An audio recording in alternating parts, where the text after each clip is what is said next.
welcome back.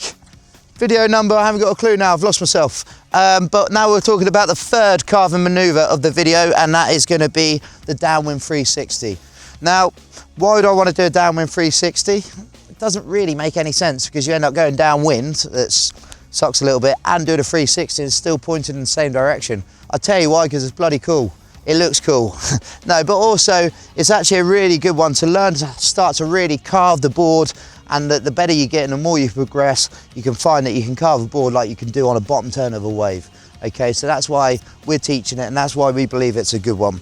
Now, we're going to look at 3 different options of the downwind 360. We're going to look at the first one, okay, and that's kind of taking our back foot out of the strap and then stepping up and finishing our downwind 360. And then we're going to look at in the straps. That's more of a progression onto that one. That one's a little bit trickier. Okay, that one's good.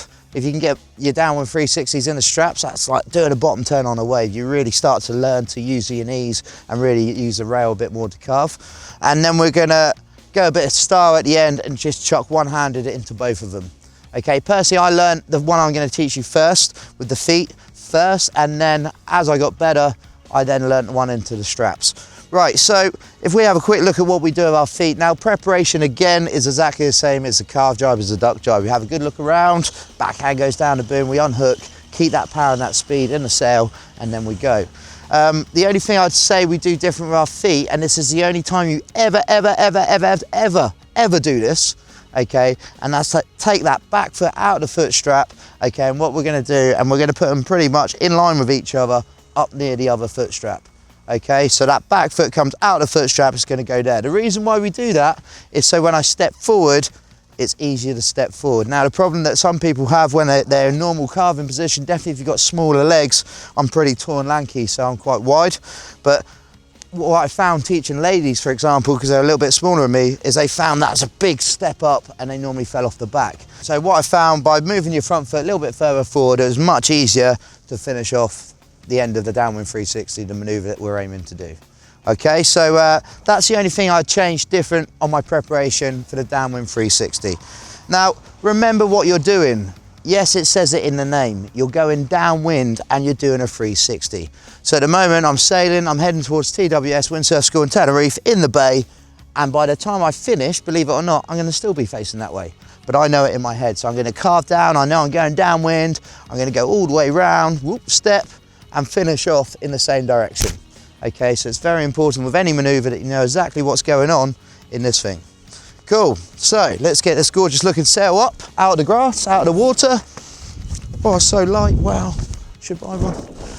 Okay, so from here, very important for this one to have a good look around, because remember you're going to cover loads of distance going downwind and do a downwind 360.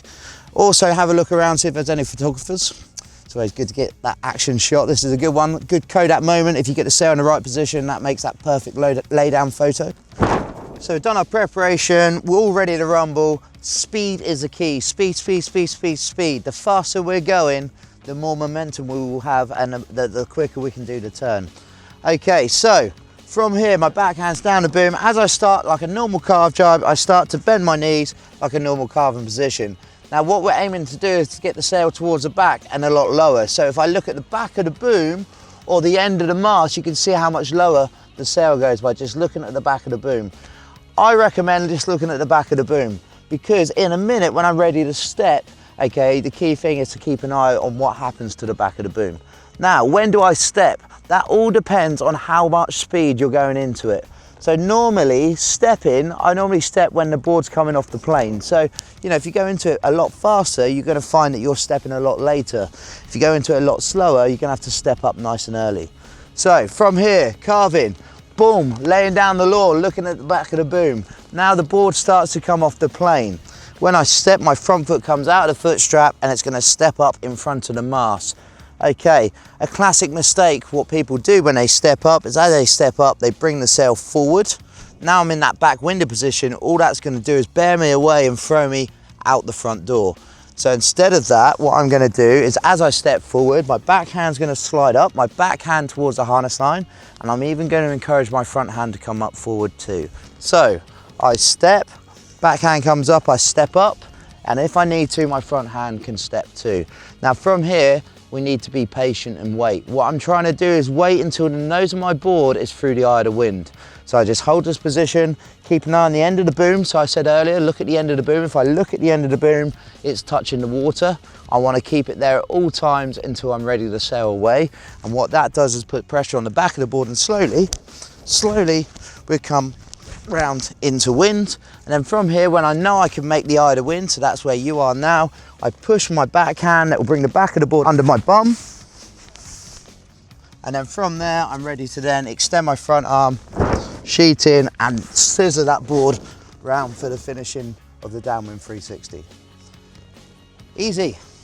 Key points. Remember what you're doing, be patient. When you step, get that sail towards the back, step up, wait until the nose is into the eye of the wind, and then you can go from there. Good luck, enjoy. Let me know how you get on.